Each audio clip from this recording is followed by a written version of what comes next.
Okay, so very good evening and a warm welcome from Physics for Students. And my name is Shaunak. I hope I am audible as well as visible. So, the agenda of today's live is to know that how linear algebra is closely associated with quantum mechanics, first of all.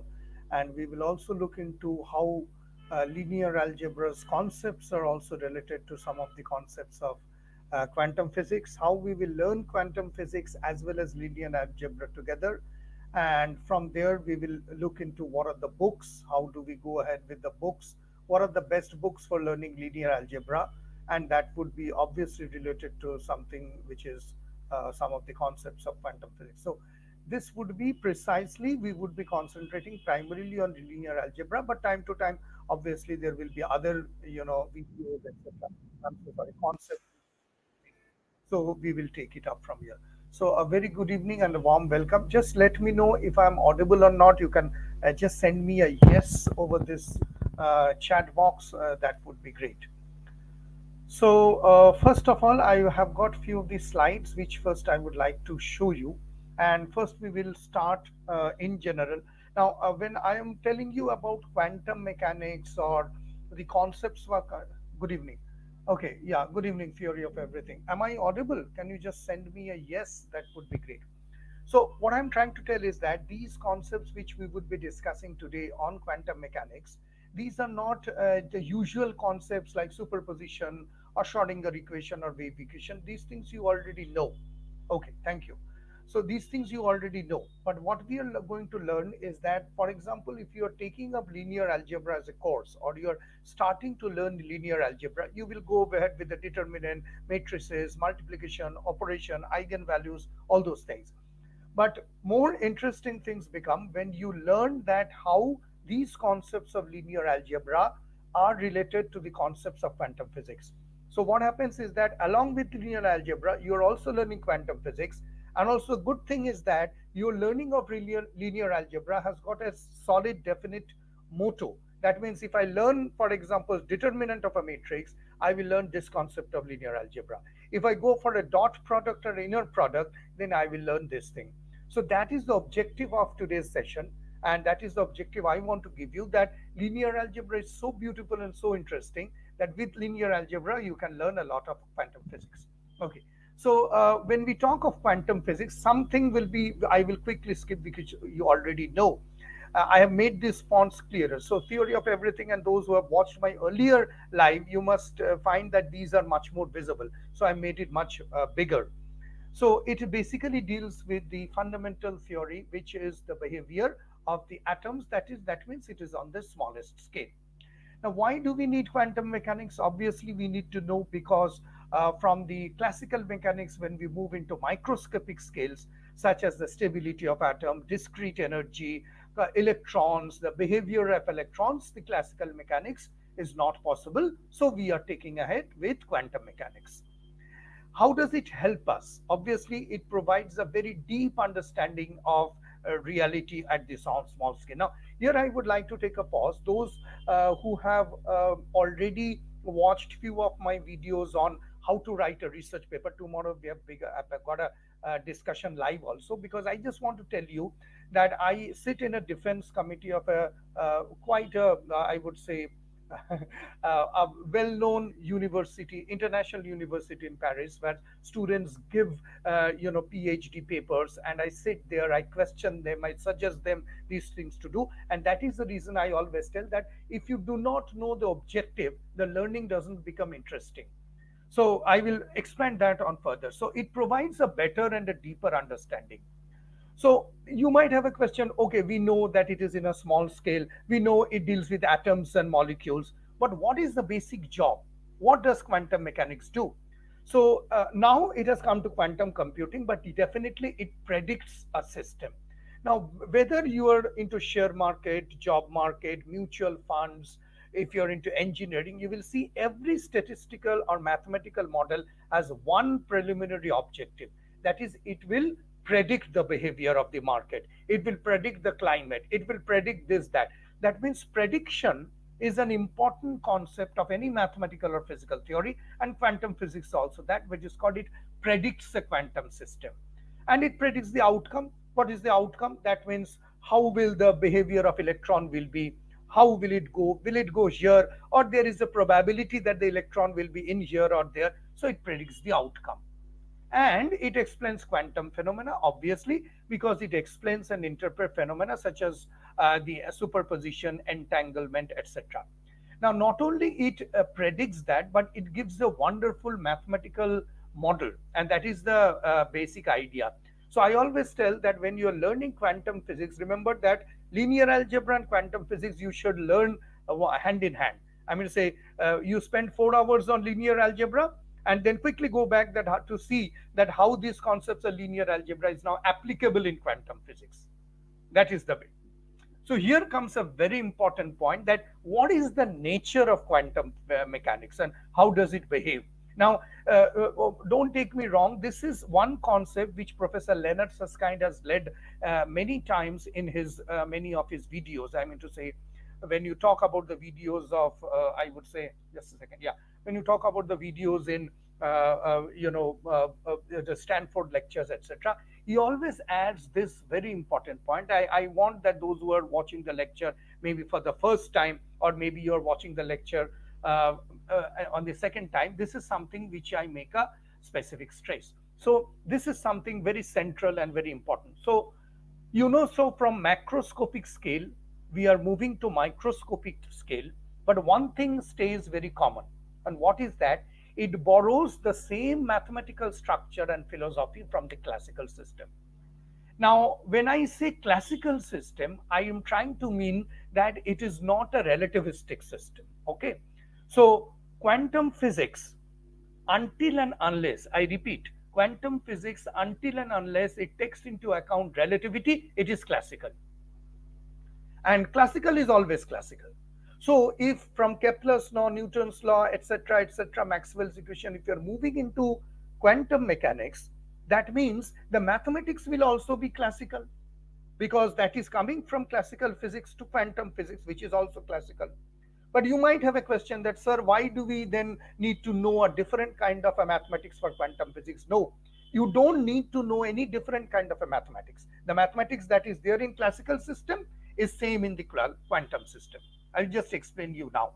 So the foundation of classical mechanics, if you have gone to my videos in quantum field theory, you will see in that live lecture I have mathematically shown that Schrodinger equation is nothing but on the left hand side is the kinetic energy, on the right hand side is the potential energy, and together they makes up the total energy. This is the Schrodinger equation, right? I mean to say the basic idea. Then there is wave function, etc., that we will come later. Prakash Malik, sir, namaste, sir. Please start quantum field theory. I have already started quantum field theory, Prakash. Go to my live lectures, you will find it. There are many lectures on quantum field theory and many videos. Thank you for participating. So that is very classical in nature. Now you see that you might have a question that, is there any difference between a classical system and a quantum system? You might say, yes, classical system is deterministic, quantum system is something which is probabilistic. Classical system, you can tell where the cannonball or the ball will land, and quantum system, there is a probability. You are absolutely right. But there is a very subtle point which I would like to tell. So here, remember that from my macroscopic to microscopic, it is actually taking the same mathematics to go. So you should be happy that you really don't need to know much about new mathematics.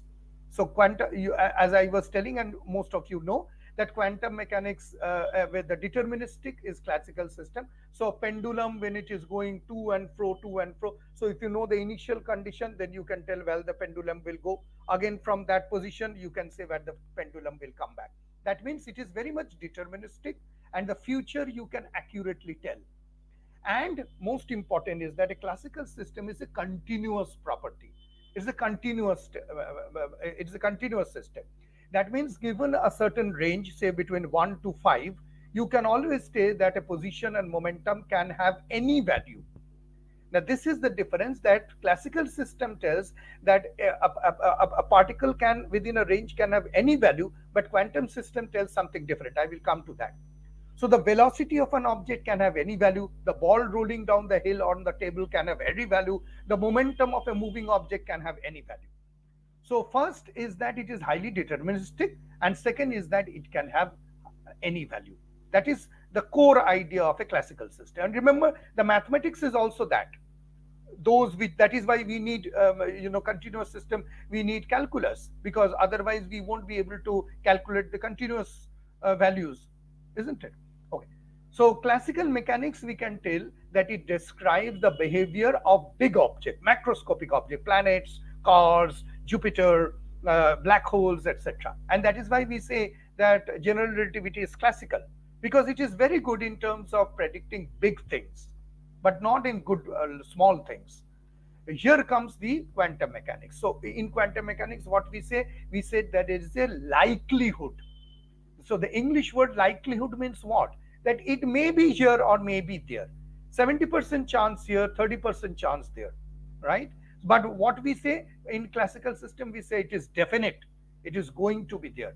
But in quantum mechanics, it is not. And this is important, quantized properties. That means it, like energy, angular momentum, etc., can have only a discrete packet called quanta. That means, as I have told, that from this point to this point, the position and momentum of the particle can have any value. Quantum mechanics says no, it cannot have any value. It will have this or this or this or this. So it has to have a discrete value. Am I being able to make you understand? So please react. I mean to say, there's no harm in telling yes, I can understand. I will feel very happy. And obviously, quantum mechanics is something which deals with the small scale, microscopic world.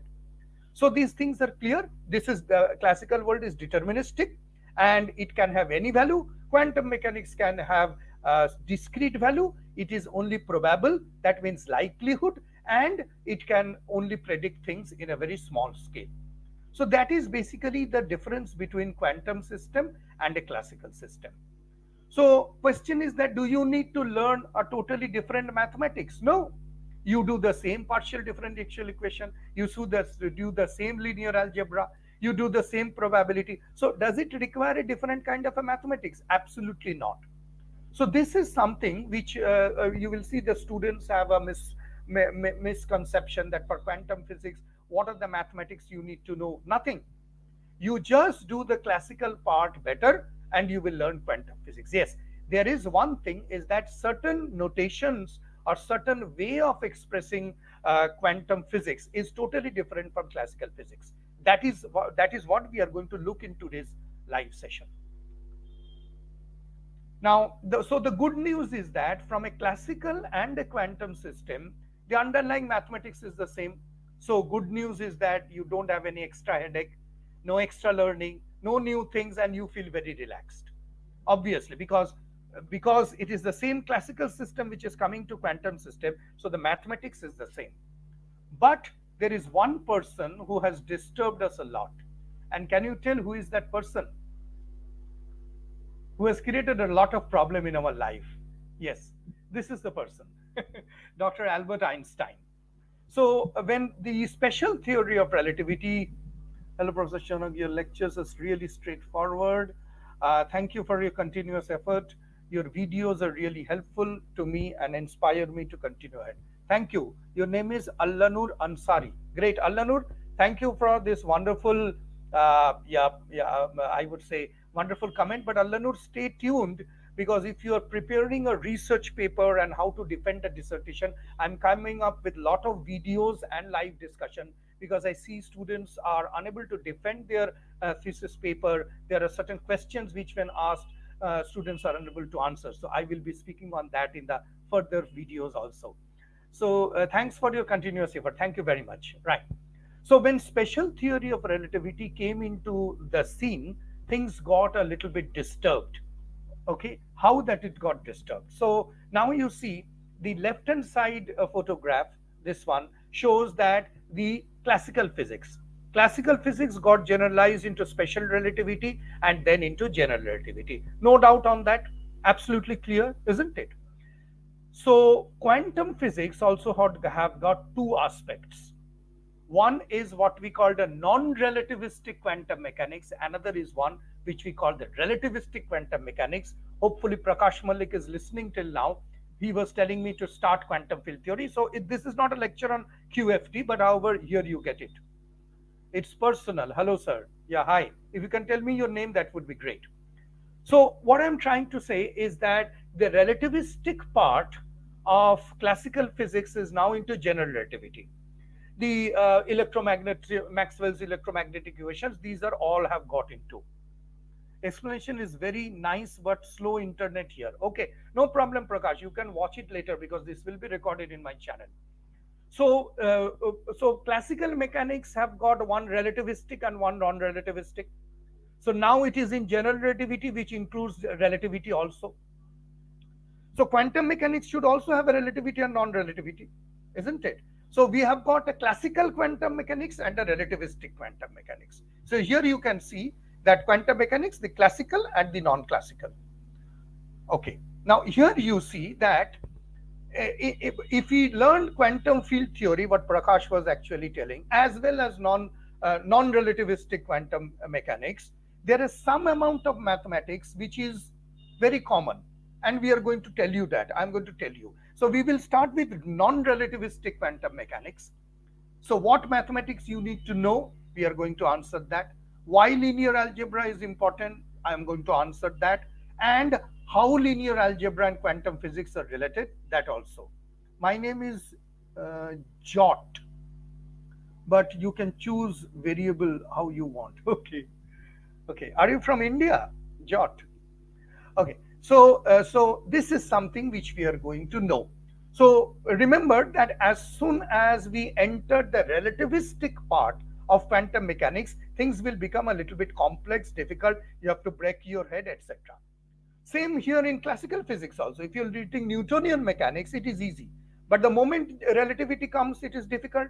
You need to know tensor, partial differentials, tensor calculus, vector calculus, Laplacian, everything. Same happens with quantum mechanics. So there is no different. This is the thing which I want to tell you, that there is nothing different. Quantum mechanics is not an alien person. It is the same like classical physics. But as soon as you enter quantum mechanics with relativity, so there are three things that you have to take care. What are they? One, classical mechanics or Newtonian physics, right? Number two, special relativity, that is number two. And number three, quantum mechanics. So if you put F equals to ma in one equation, E equals to mc square or Lorentz transformation in another same equation, and the quantum mechanics Schrodinger equation in one equation, you see the equation becomes very big. So recently I have made a short on YouTube Shorts. It is on my channel, Physics for Students, where I have told that how to learn quantum field theory. Don't worry if you are unable to understand quantum field theory. Nothing to worry about. Because quantum field theory means a mixture of three equations. One, F equals to ma, I mean to say in general, classical physics. Then there will be special relativity, will take care of Lorentz transformation, Lorentz force, etc. And there will be Schrodinger equation or etc. or Heisenberg's uncertainty principle. So if you're taking three things together, I'm from India, Jot being Diya, Jot praying God. Okay. So if you're taking three things together, then obviously the equation will be complicated. So nothing to worry about that. If you identify which portion is classical, if you can identify which portion is special relativity, and if you can identify which portion is quantum mechanics, you are done. 70% of your job is done. Okay. Now what we will do is that we need to know what is the amount of mathematics that is required for quantum mechanics. Now remember here, what I'm trying to tell is that certain mathematics is a mandatory. That means you have to know. And I will show you what are the books also. Certain mathematics you have to know, certain you can skip. So let us look into that. But it's the mathematics that you require. Okay. Those which are marked in square, I mean to say red box, these are because you have to know. Linear algebra, because vector spaces, linear transformation, inner product, eigenvalues, all these things. Then complex number, because complex number would be required because a Hilbert space, etc. exist in complex number. Now you see complex analysis, I have not given a red box. because complex analysis for general quantum mechanics, I mean to say, when you're not taking classical, isn't it? It is not required. It is not required. Analysis will be much deeper. Rahat Pirzada. Yeah, hi. Good evening, Rahat. How are you? After a long time from Pakistan. Yeah. Sir, because of your lecture and your book suggestion as being a 10th grader, I'm also knowing about those and eagerly waiting for quantum field theory, Bablu Singh. Great, wonderful. Quantum field theory is already on, you can see. The videos are also coming.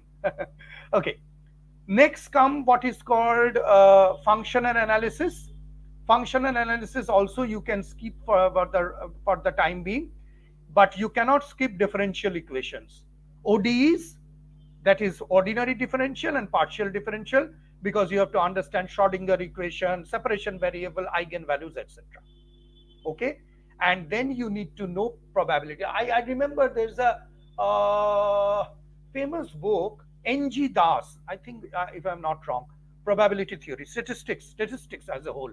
It is a good book. I will show you, don't worry. Probability theory, why? Because probability, amplitude, random variable, statistical distribution, Gaussian distribution, everything you need to know. And Fourier analysis you can skip. Okay, so linear algebra is a must. It is a bread and butter. Complex number, not complex analysis. Basics of complex number, Argand plane, etc. Functional analysis, you leave it. Differential equations you already know, but you have to know more. And probability theory, 1, 2, 3, 4. That's it. Okay. Now coming to Bablu Singh and Prakash. Here comes the mathematics that you need for quantum field theory. That means relativistic quantum mechanics. You need to know a lot of advanced linear algebra, because Lie groups, Lie algebras, tensor products, representation theory, all these are required. So advanced linear algebra, again, sir, can you please explain Klein paradox if you can? Yes, I've already done that in a separate video. I will not in this lecture. What is your name? Thick Physics, if you can write your name. I will send you the link. The entire Klein-Gordon equation is very well described in my live lectures. I will give you the link. Just hold on. Sir, why do we need complex number for understanding quantum mechanics? Well, Prakash, that is a long answer, because most of the equations that happens in Hilbert space does not take into real number. It actually takes care of the complex plane, and that also I have explained already in a video. Just put me up your names. I will, by the end of this lecture, I will send you the videos, because if I now start explaining why complex number is required, it will take a lot of time. I have already explained why quantum. I will just hold on for a second. Let me look. Okay, let me first finish this. You can also contact me in my WhatsApp number or email. I will send you the link, because again it will take half an hour to explain. It will be out of topic. So that would be required. Okay, differential geometry definitely is required for quantum field theory. So manifolds, Riemannian geometry, fiber bundles, fiber connections, etc.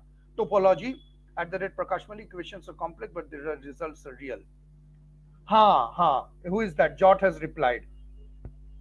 Right.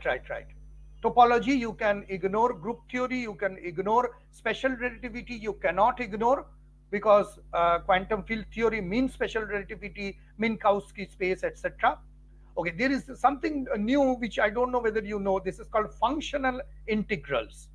Now, I will just tell you why functional integrals, because when you are doing, I hope you know what is called a Feynman diagram. You all have seen Richard Feynman's diagram. So path integrals, which is the formulation of quantum mechanics and quantum field theory, the path integrals, how a photon decays, etc. These are required for functional integrals. Measure theory for functional integration. So you need to have a very good understanding of functional integrals. And obviously, you need to know quantum field theory, because canonical quantization, Lagrangian Hamiltonian, perturbation theory, gauge theories, renormalization group, all these are there. I have already done quantum field theory. There is a good amount of videos as well as live lectures. You can go, and why Lagrangian, etc. Okay. So now you see in here there are only 1, 2, 3, 4 concepts. You already know linear algebra, you already know complex number, you already know differential equation and probability theory. But here the number of unknowns are much bigger. So that is why it becomes difficult. Advanced linear algebra, complex analysis, differential geometry, special relativity of functional integrals, quantum field theory. So that is why people feel a little bit fearful when they go into understanding that. So this is the mathematics. So be prepared that this is the level of mathematics that you need to know QM, I mean to QFT and quantum mechanics. Okay, now this is something very deep. I mean to say deep means this is, I would say, philosophical also. That why linear algebra is the language of quantum mechanics, or why quantum mechanics depends on linear algebra. I will tell you why it is philosophical. The first thing that you need to understand, very simple, because the entire mathematics of quantum mechanics is on linear algebra. Now, Prakash or Jot might ask me a question, why it is so? Obviously, why it is so, that the mathematics, I will come to that, I will show you why it is so. First is the mathematical framework. Second is, you all know about this Dirac notation, Bra, and the Ket notation. I've made 2, 3, 4, 5 videos on Bra and Ket, so you can go ahead and watch it. So Dirac notation, so the superposition, etc. And obviously the superposition, as I was talking about, this is also required. Without without linear algebra, you cannot do that. Now, this is just the tip of the iceberg, but there are a lot of things. I have skipped it. Otherwise, the live thing will be long. Sir, can you please tell why in presence of electric field the D'Alembert changes according to the minimal coupling for gauge invariant? These are very technical and specific questions, thick physics. Please ask me later. You can WhatsApp me, you can mail me. I will definitely tell you. Or when I have a general discussion with the subscribers, then you let me know, because again then I have to show and do all those calculations, which is, this is not the right place. We are into something, so let us take up this later. You can email me. You have got my email ID. Okay, so these are the few things. So from here what we can say is that linear algebra is indispensable in quantum mechanics because it provides a mathematical framework and makes a foundational concepts. Okay, now, I was telling you that it is very philosophical. Why linear algebra? Why superposition will be expressed in linear algebra, not in something else? This is what I'm going to show you. This is called linearity and quantum mechanics. And you need to understand first the concept of linearity in terms of the basics. What do we mean when we say it is linear? And then we will show that how this linearity comes from the word linear algebra. I mean to say, if I may ask you, for example, Jot or Rahat or Prakash or whoever, 20 people who are watching right now, that why linear algebra is called linear? This should be a question. Why it is linear? Why it is not non-linear? What shows that it is linear? So here you see that when we talk of linear, we mean to say that it occurs in a straight line. Okay, so it is an adjective which tells that it has a starting point and it has an ending point.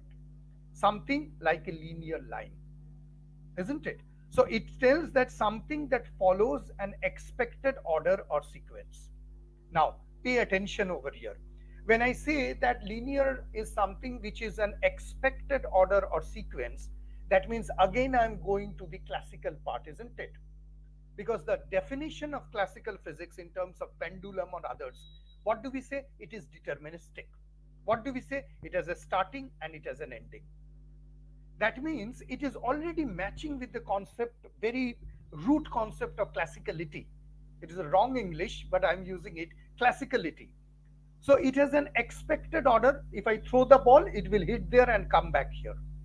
And it happens in a straight line rather than a curve. It is linear. Okay, this is what we call, by the basic sense, what is linear.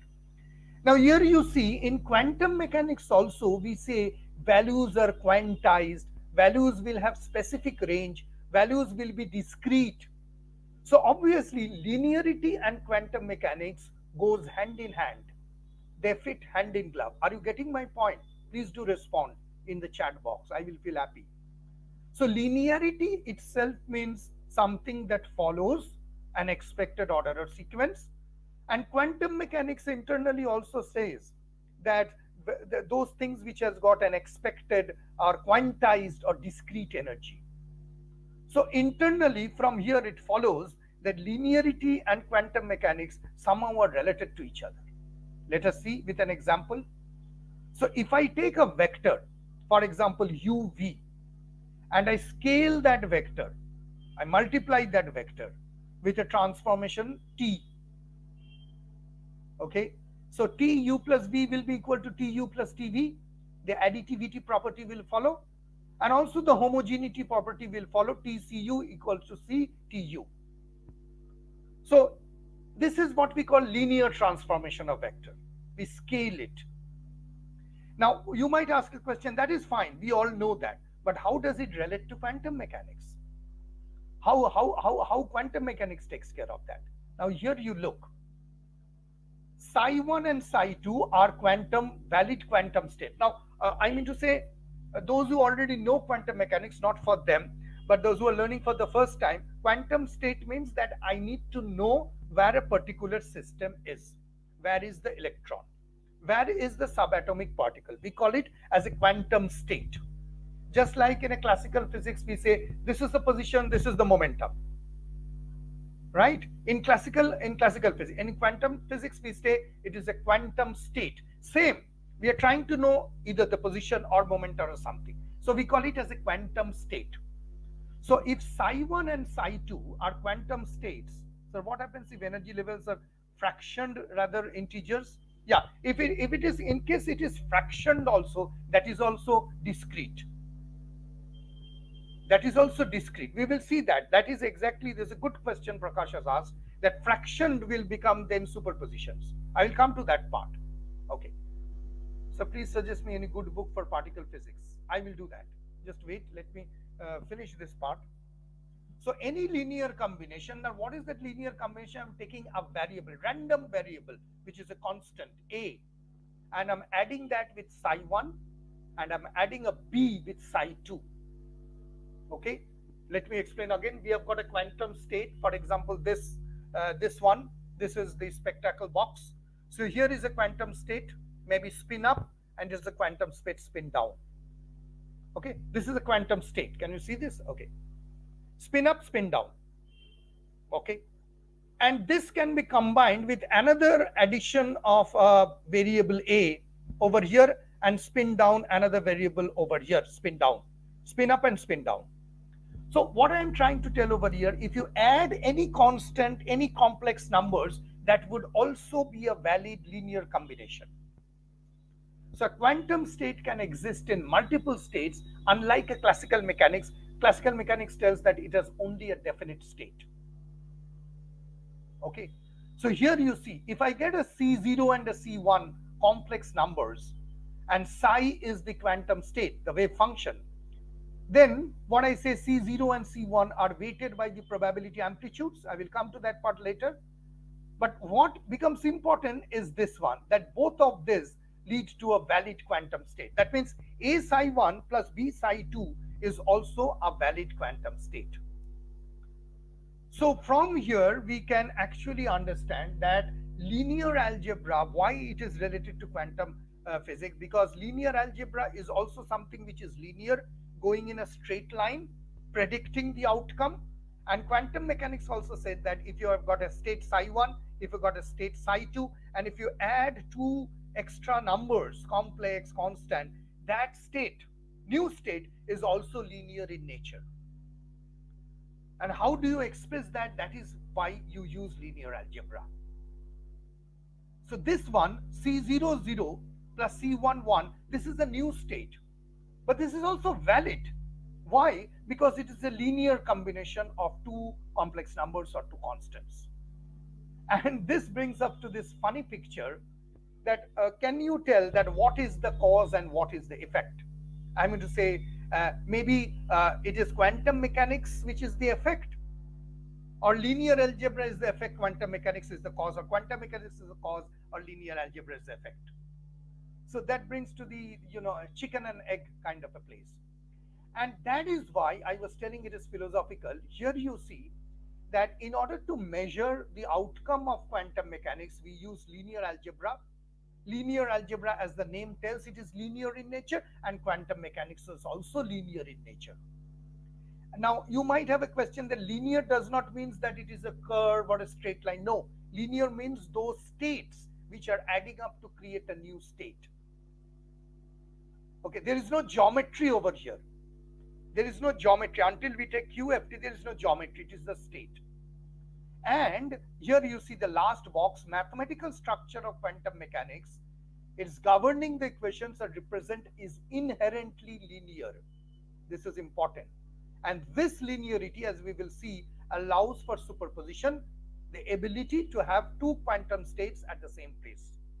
And that becomes very philosophical and spiritual. How can one thing exist at two states simultaneously? So here you see, I have a question. This is, do you recognize what this drawing is about? Two hands touching. If you know, I won't tell you. If you know, let me know in the comment box. Two hands touching is a famous painting by a famous person, but I don't know whether you know. Please let me know in the comment box. So here brings a question that is nature at the microscopic levels really linear? That means, is it all that it follows in a linear? If so, then what is why? And if not, then it is why. And the answer is that we don't know. This is the answer. Yes, it is by Da Vinci. Great. Very good. Wonderful. This is by Leonardo da no, this is not by Da Vinci. This is by Michelangelo. I'm so sorry. This is called The Creation of Adam. Creation of Adam. Yes, this is The Creation of Adam, and this is by Michelangelo. Let me show you the original picture so that possibly you will get a better understanding. So I will share my screen. Just hold on, yeah. Let me share my screen. No, it's not coming. Anyway, yeah, it is a good guess, but it is actually showing you the creation of Adam, and it is in the Sistine Chapel. If you have visited over there, you will be impressive thoughts and explanation. Thank you, Prakash. Thank you very much. I'm just trying to share. I wish I have someone to help me. Just a second. Present, share screen, window, entire screen, but it's not coming. Anyway.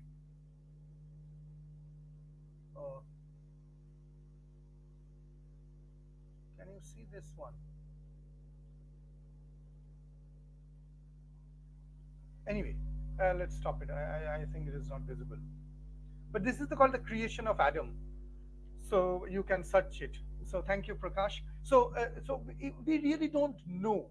We really don't know that whether it is microscopic level, etc.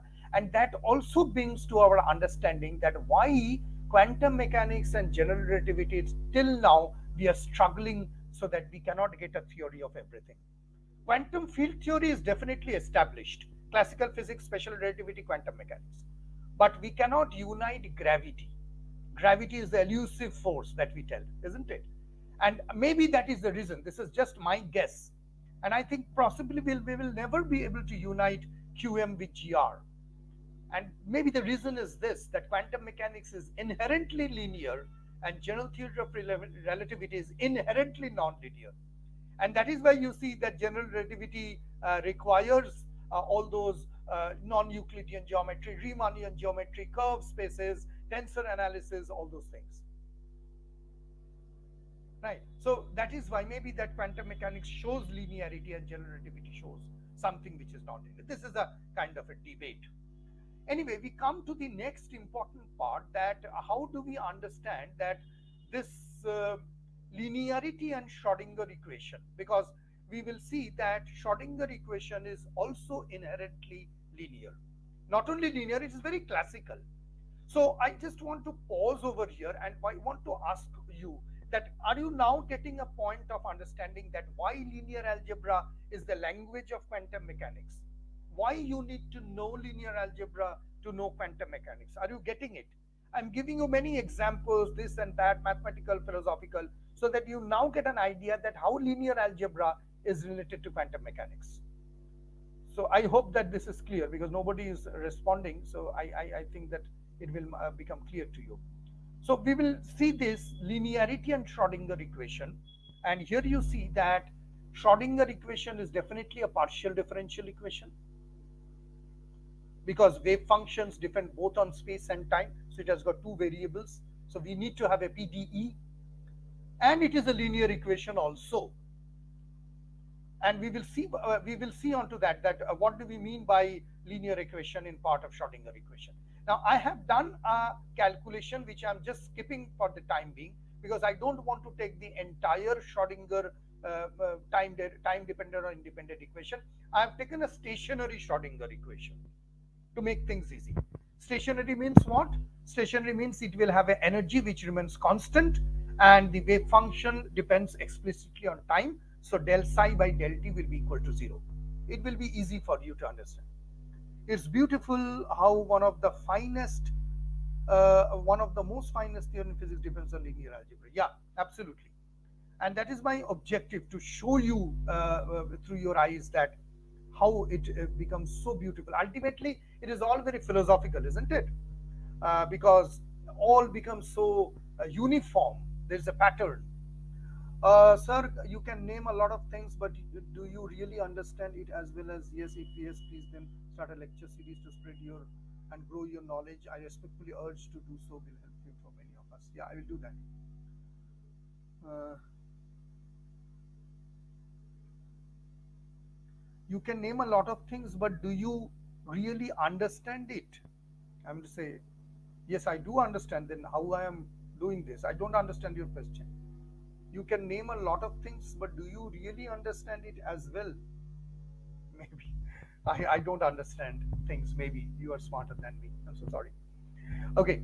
So here you see that if I take that stationary Schrodinger equation and I then take the second part, that is, I do a second order derivative of that, then this becomes a homogeneous linear ordinary differential equation, and that psi double hash is the second order derivative. Forget about the derivative part. It means that the solution psi x will have some properties. What are the properties? Let us see.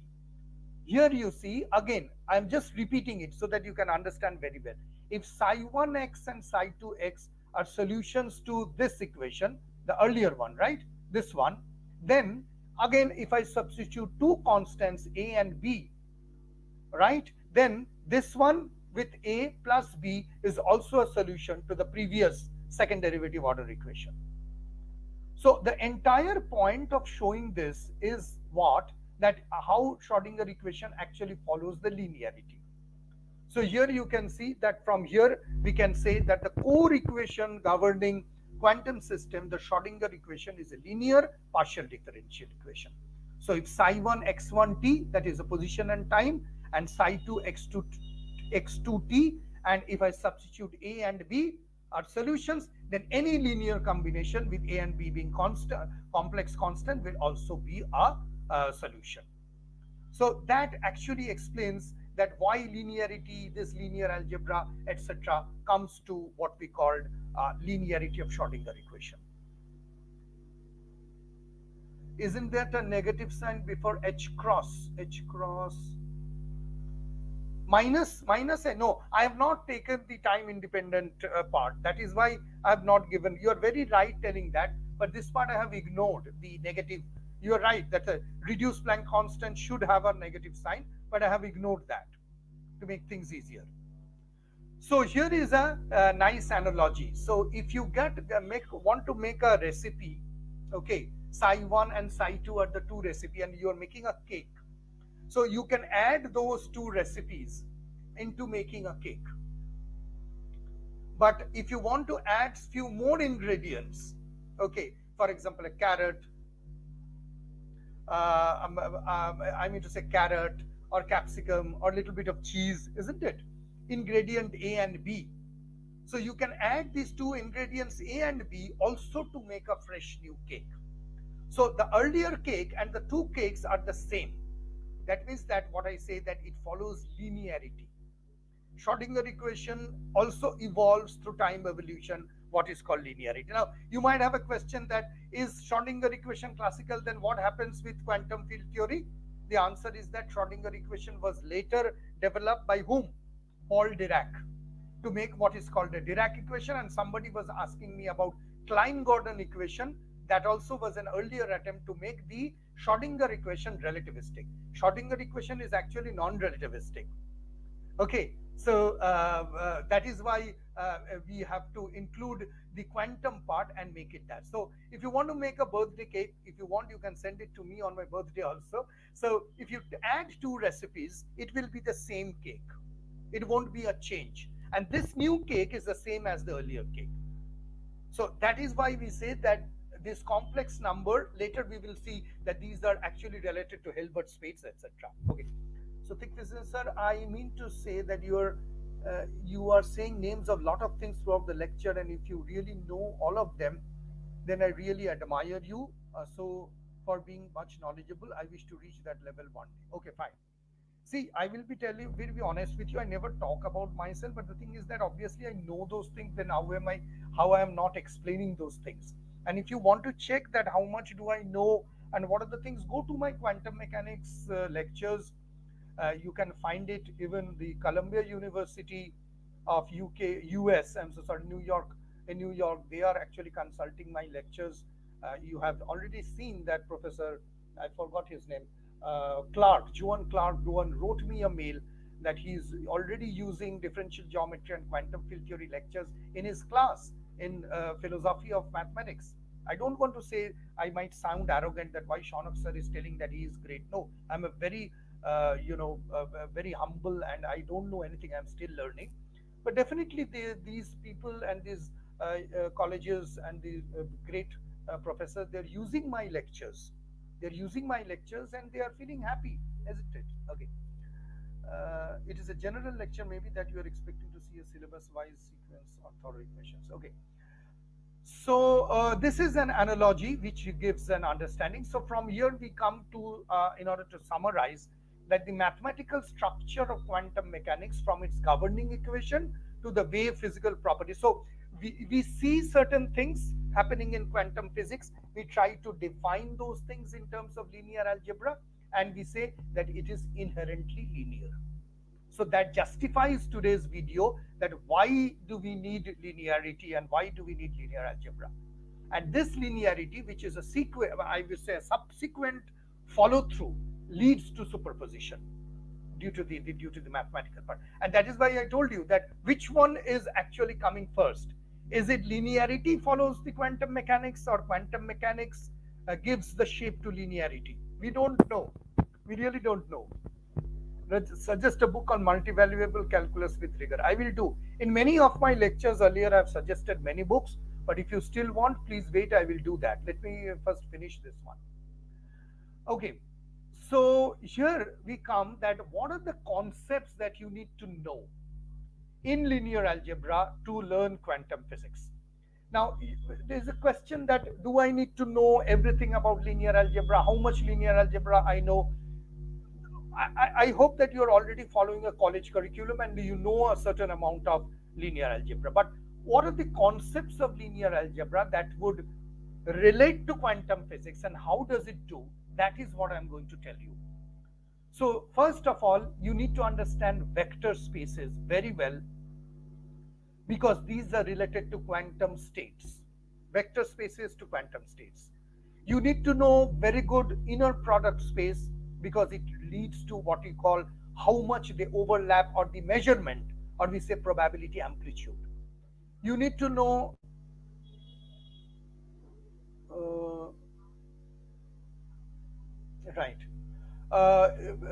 as you need to know linear operators for observables. Okay, so here I just wanted to tell you one thing.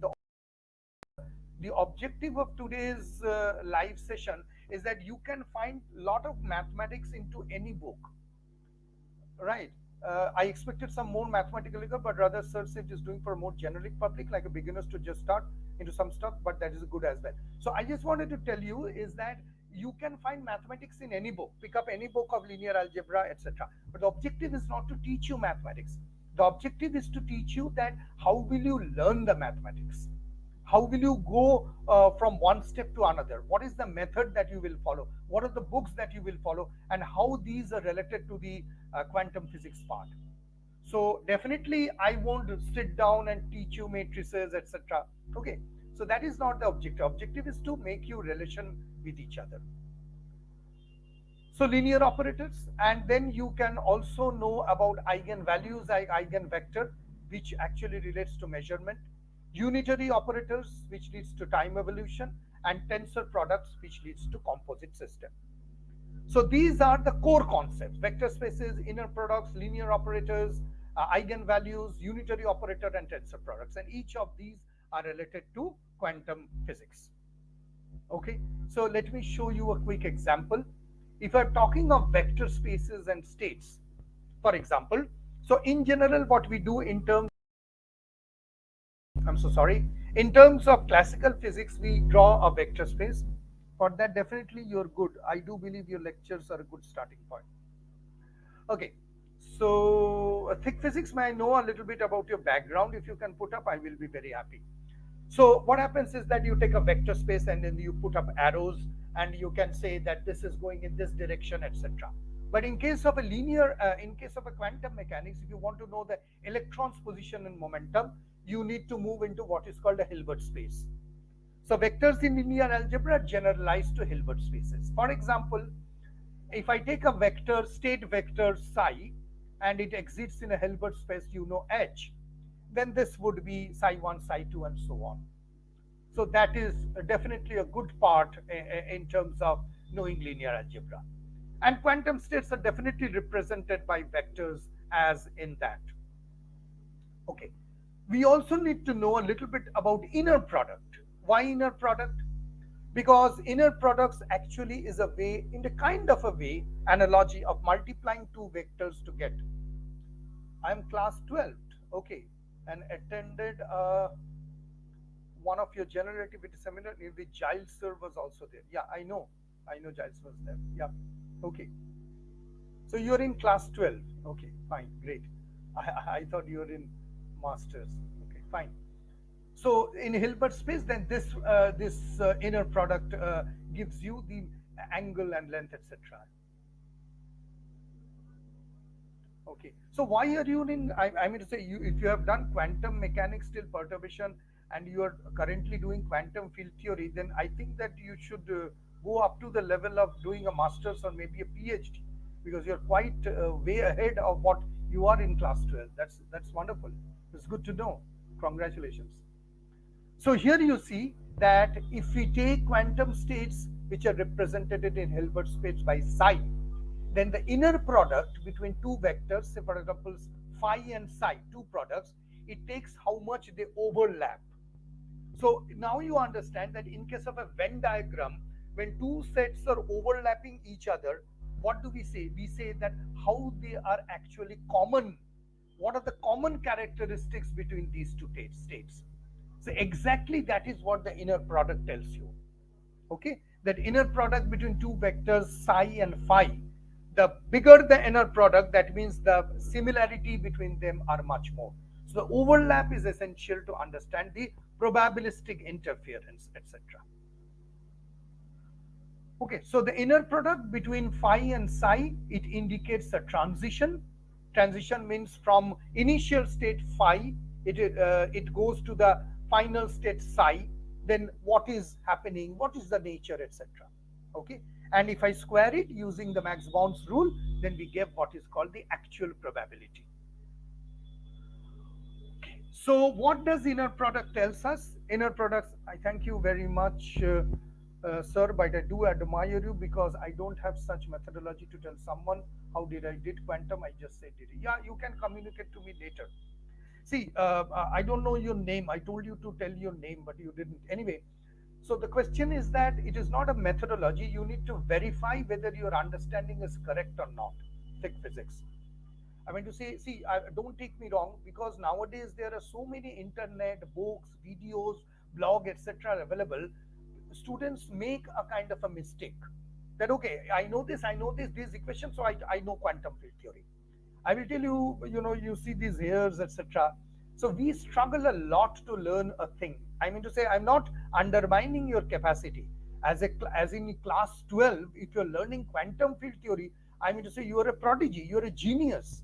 It never happens that in class 12 you learn quantum field theory. It is enormous. That means you know classical physics, you know quantum mechanics, you know special relativity. So 70% of the physics is done. That is tremendous. But question is that have you verified that your understanding is correct or not? That is important.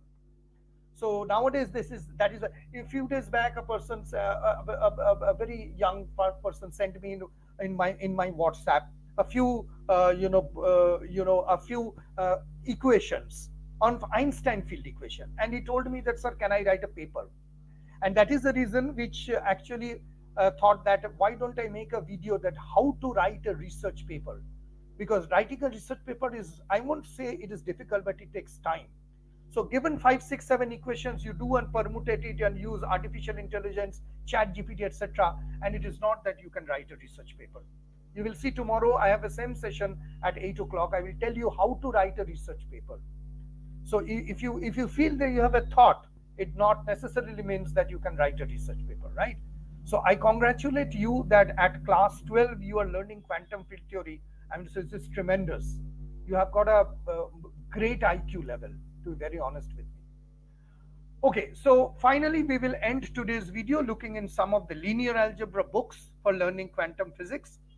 So if you want to learn linear algebra in general, then there is one book which is Gilbert Stang's Linear Algebra. There's a lot of lectures on MIT on linear algebra, isn't it? This book of linear algebra done right, this is also good. This is by Sheldon, but this is a little bit advanced book. Linear Algebra by this Russian author George Shilov, it is excellent. And Serge Lang's book is absolutely. Oh, you are Ikshu. Okay. Yeah, I remember Ikshu. Shom series is also good. Karan has rightly told. I remember Ikshu. Yeah. You told me that one day and in some comment that, sir, do you understand mathematics? I told that no, I don't understand mathematics. I was joking with you. Anyway, so this is the part. So Serge Lang's, maybe I have taken the wrong name. I wish to do so or higher studies, but due to my parents' sake, I've just done I just have to just get a good rank in JEE Advanced, at least get a proper career. Yeah, I've also got a discussion that why don't you make a career in pure mathematics rather than going into what you called JEE, because the parents want, but you can also talk and counsel your parents. Anyway, okay, so these are the 4 books. Now, how much, okay, this is a very good question. How much to emphasize matrices, because linear algebra done right, avoid matrices? Absolutely. Linear algebra done right, absolutely avoid matrices. And I will say that not to follow that book, but rather to follow Gilbert Stang, Rajvardhan. You have to learn matrices. You cannot escape matrices. This is a very good point. Yes, linear algebra done right, avoid matrices. I really don't know that how come, anyway, but you cannot avoid it. That is a fact, right? Okay, now this is a book. Remember, this is a book which is written on quantum chemistry, but this is a good book. Okay, just a very quick question. Please be honest and answer me. The earlier live sessions that you have attended of me when I come, the visual part, is it better now? I mean to say the slides are, I think, much bigger, better, the fonts are visible, because earlier I see a lot of subscribers telling me that the slides are not visible, they are very small. So I have improved that. So please do let me know, Rajvardhan, Karan, especially, you have almost attended all my live session. Is the visual part much better? I mean to say these things, these visuals, are they much better than earlier? Please do let me know so that I can understand that it has created a difference. Okay. So this is a book by Peter Orlov and Lodin. You can go through it.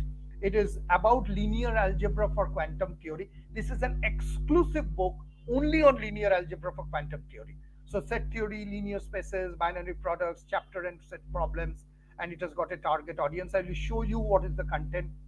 So nobody told me yes or no. Please tell me whether the visual part is better or it is the same. So you see the content, not this part. This is a snapshot of the book, so it won't be visible, but overall content, then there it comes with the elements of set theory, then it goes to linear spaces, binary product spaces, and so on. So I mean to say, this is a good book, Linear Algebra for Quantum Physics. You can WhatsApp me, they're great. Dragos Doddy, yeah, I remember Dragos, so it is better. Okay, fine. Okay, so we come to the next book. This is a very good book, Mathematics for Quantum Mechanics. It is not on linear algebra, but a good book which comprises only on the mathematics. Now here is a quick note that you might think that shall I first learn the mathematics entirely and then go to quantum physics? So the answer is that it is up to you. I would say don't do that. Don't read page by page an entire linear algebra, partial differential, complex numbers. No. Read a little bit of linear algebra, go to quantum physics, see how the reading of your linear algebra is applied to quantum physics. Come back to linear algebra. Learn a little bit of complex number, go to quantum physics. Okay, see that how these complex numbers are applicable. Okay, then you can then find it out, that etc. Go for partial differential equations, see how much portion is applicable, and so on. Okay, my WhatsApp number, my India number is 919830219677. This is my India number. You can WhatsApp me. This is generally what I give. So here it is. Okay, my mom still thinks I got a little too carried away because I didn't even eat food. Okay, so yeah, Alanur is telling, yes, the things are more organized. Karan Alawat is saying slides are better. Thank you very much. This is a question from Akash. Sir, linear algebra or differential, which one is a better approach for understanding the laws of quantum mechanics? Laws of quantum mechanics, or you are saying the mathematics of quantum mechanics? Laws of quantum mechanics are just laws. I mean to say, you can just plain English, you can read it. But if you talk of the approach, I mean to say which way it will be better, both of them is required. Okay, both of them is required, but obviously linear algebra. Okay, Akash, first start with linear algebra and then go for. So you got my WhatsApp number, right, Prakash? Okay. Jot is telling, sir, I need your recommendations on books on tensors and Bryan-Ket algebra. Bryan-Ket, I have already made a lot of videos. So Jot, you email me or WhatsApp me after this today's class. I will send you everything. Tensor books I have already got. Bryan-Ket I will also tell you. Don't worry. I mean mathematics. Okay. So for Akash, mathematics would be linear algebra, but don't avoid PDEs. Okay. Okay. Can you recommend any good book for probability and statistics for beginners? Definitely after this session. Because see what happens, you might get irritated. Don't get angry on me. This video will be later watched by many people who wants to learn that. So in between this question, if I start answering, they lose the interest. They will see what is happening. So I want to make a good understanding of the video, and let us stick to what we are talking today. All these things I'm going to answer, promise. I'm promising you on the live session. So all emails I will answer. WhatsApp I will try to reply, but emails are preferred. So book that you want, I will be able to recommend. If I've got a soft copy, I feel generous, I can send it to you. Recommendations on Bryan-Ket, I will send you. Tensors, I will send you. Books on linear algebra, probability theory, Karan, I will send you. Okay. Now here you see, this is a good book which starts with the eigenvalue problem in classical physics. This is good because in classical physics there is an eigenvalue problem, etc. Yeah. So here it's saying, Akash, you still need both DE, yeah, differential equations and linear algebra, right? And then here is a website. Okay, let me give you the website link over here. Wait, Galileo Physics. This is a wonderful website. All of you should go through it. Wait, it's .classes, and then comes 7151. Okay, let me give you in this way the root of the previous. Okay, I will give you.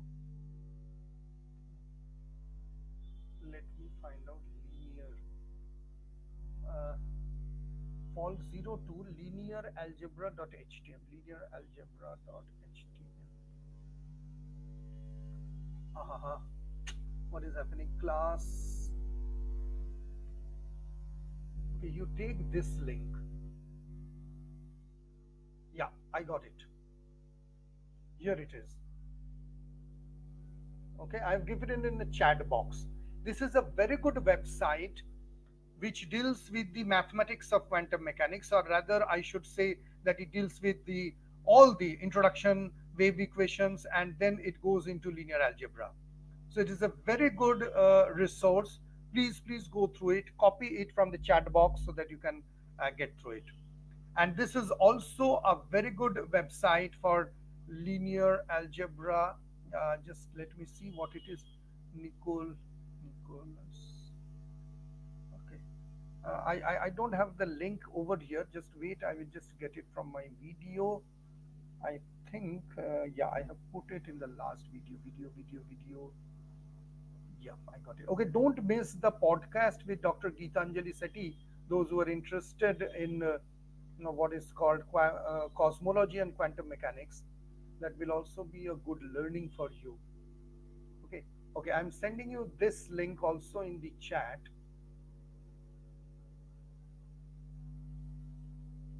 Okay, see this one. This is also a very good resource for quantum mechanics. Okay, this is a very good resource for quantum mechanics.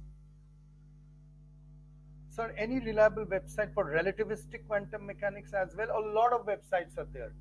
Relativistic quantum mechanics means, in the sense, you want to understand quantum field theory, you can go to,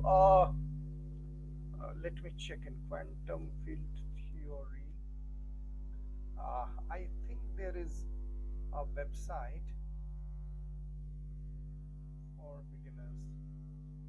I will let you know. Let me first complete this one. I will let you know. I'm surprised to see when I'm searching with quantum field theory, my videos are coming in the first review. That's good. Okay, here it is. I'm giving you a PDF link. You go through this. Okay, this is a very good website for quantum field. This is from CERN, but Alvarez Gomez is a wonderful writer, so you can introductory lectures on quantum field theory. You can go through it. Probably if you understand all those mathematics. Okay, so that's it, and let us quickly wrap up what we learned today. We learned what is quantum mechanics, nature of quantum mechanics, relativistic quantum mechanics. Then we went to linear algebra, linearity. We'll be able to find out theory of everything, Schrodinger equation, concepts in linear algebra, and suggested books. Just follow Griffiths in starting and shifted to Sakura book. They are both great. Yes, Griffith book is good. It actually teaches you a lot of earlier mathematics, the mathematical prerequisites which are required. In one way, it is good because that would teach you everything from set theory to probability, and then it would go. So Griffith books definitely is good for okay. And somebody was asking for quantum mechanics, relativistic quantum mechanics. There is a very good book which you can read on quantum field theory. Just hold on for a second. I will just give you the name of the book. It is a very good book. Indian author, but a very good book. I will tell you. This is Amitabh Lahiri and Palash B. Pauls. I will just share the screen so that you can see. Stop sharing, and now I again share the screen.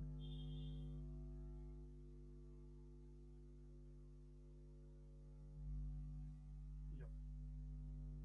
Okay, I will share the screen now.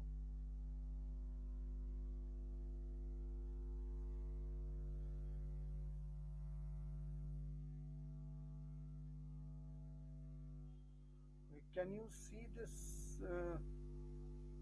book name? I think you cannot see it, right? A first book on quantum field theory. Can you see this? Anybody can please respond. You can't, I know. Share screen.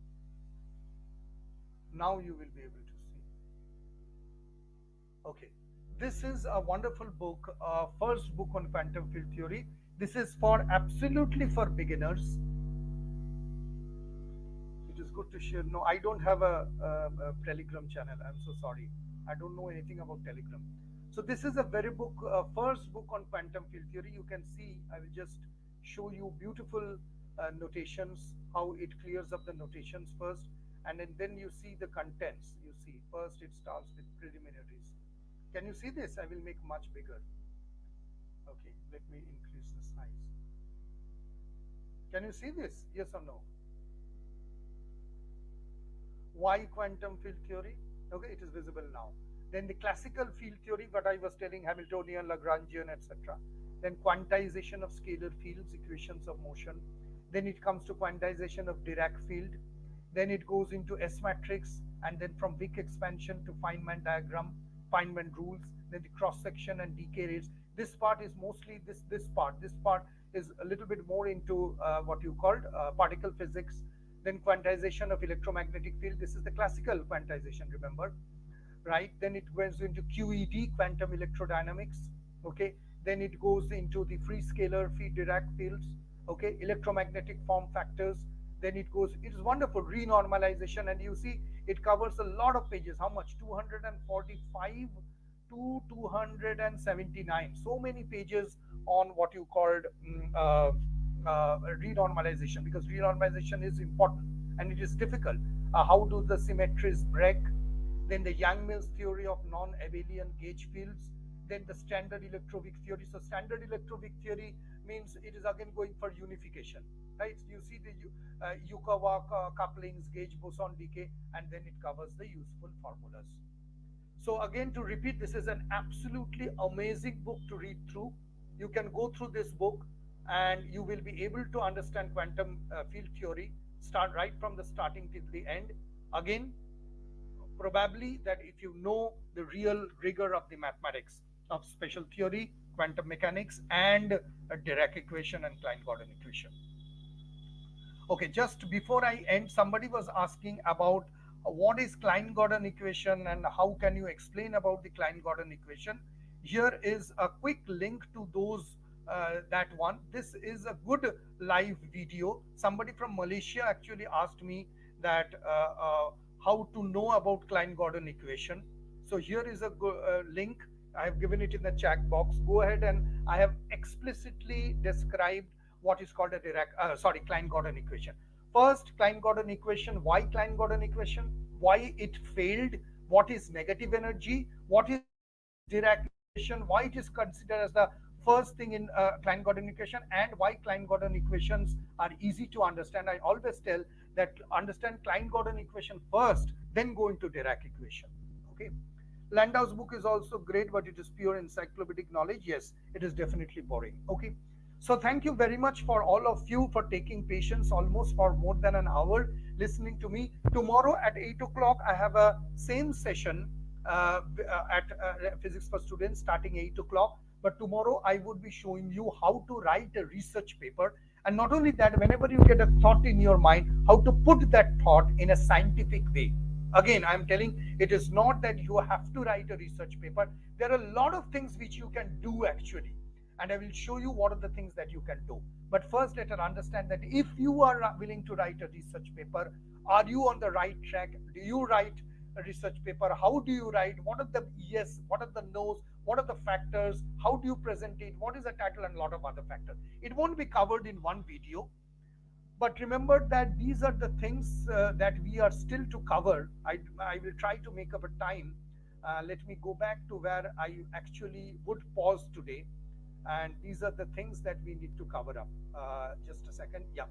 So we have just started with vector spaces and inner product spaces, but I am going to show you how linear operators and observables are related, how eigenvalues, unitary operator, and tensor products all are related to quantum physics. So now you tell me, how did you enjoy today's session? I'll just have a minute's time and then I will sign off. Oh, it's 9:15 already. Yeah. So Dragos, Jot, Prakash, how did you find the session? Is it good or bad? I'm probably the first time you're watching those. Dragos Dodi has already watched a lot of sessions. So how did you find it? Good or bad? Or you won't say? 5 out of 5 stars. Great, thank you. John has already given a 5 out of 5 stars. That's saying okay. So if you are willing to know about research paper, I think you should know because this is something important. And most importantly is that young people try to write, and that is a very good thing to do. But only thing is that when you write it in the proper way. Again, I'm repeating because I am in the defense committee member of a very reputed, which I cannot because I work there, and they have taken my name not to make it public. In a very reputed university, newly framed university, which actually does PhD not only in physics and mathematics. There are people from different parts. So I do the defense, and I find that people are really struggling to present a paper. People are struggling to explain. People are unable to defend. Then again, it goes back to the university. They have to do the peer review, etc. So with that experience, which is now going on a day-to-day basis in my college, in my online teaching, etc., I want to share that with you. I don't want to say that I'm a great person, but I just want to share what is happening daily in the university. I want to show that right on the screen that this is the way you should proceed. Nothing more than that, right? Thank you very much, Dragos, Thick Physics, Jot, everybody. And I would like to take a leave from today and wish you all the best for your learning in physics and mathematics. See you tomorrow, same time, 8 o'clock, same channel, Physics for Students, with a new chapter. Okay, multivariable calculus. Yes, you asked me the question. Just hold on for a second. Multivariable calculus is there are a good number of books. So let me share the screen. Share. Okay. I think these things I have already told in a shorts. If you see the shorts, you will see that these things are already uh, there. Okay. So I will just show you the first book, which I think will be good one, and it is this one. Let me share. This you can see. This is a very good book. Good session, especially the presentations were very impressive. But sir, okay. So what is that but? Okay, Introduction to Differential Equations. This is quite a good book. I would say this you can go and you can see this is a good content. Classical solutions, and then linear and nonlinear waves, stationary waves, etc. Okay, Fourier series, and then it covers finite differences. So this is a very good book to do. Okay, I will show you another book also, which is again a very good book on partial differential equations. And let me share the screen again. Share the screen. Okay, this is also a very good book on partial differential equations. You can go through it. Okay, let me show you the content of the book. This is from Cambridge, a little expensive, but that's fine. Preliminaries, classification, differential operators, superposition principle. This is the classical superposition, right? And then first order equations, then it goes to quasi-linear, the Lagrange method, introduction, canonical form, methods of separation variables, Sturm-Liouville problems, elliptical equations. It's a good book. You see the separation variables of heat wave, wave equation, Laplace. So it contains a lot of physics also, right? Solutions to odd number of problems. So these are the two good books, right? So I hope that's okay. A gradient, etc. also covered. Yes, a gradient, etc. you will find it in any book. J.J. Thompson's book on calculus is also good. You email me, I will send you in details what are the things. Good session, presentations are very impressive. Okay, thank you. Thank you very much. So I will take a leave now. Goodbye. Tomorrow, same time, same place, Physics for Students, 8 o'clock.